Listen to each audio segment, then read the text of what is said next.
নেৰানেপেৰা বৰষুণ আৰু কপিলী নৈত থকা খান্দং বান্ধৰ গেট খুলি দিয়াৰ পিছতে ক্ৰমান্বয়ে বাঢ়িছে কপিলী নৈৰ জলস্তৰ।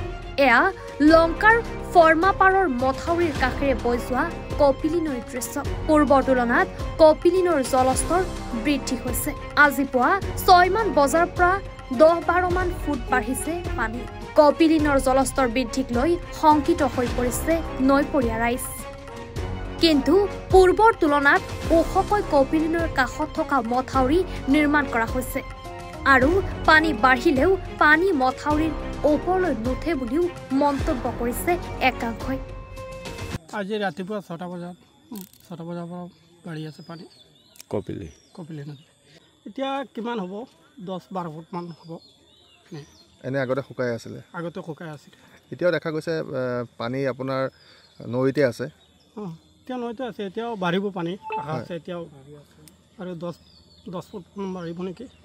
তথাপিও দেখা পোৱা গৈছে যে বান্ধৰ ওচৰলৈকে নাহিব চাগে। না, এইটো সম্ভৱ নহয়।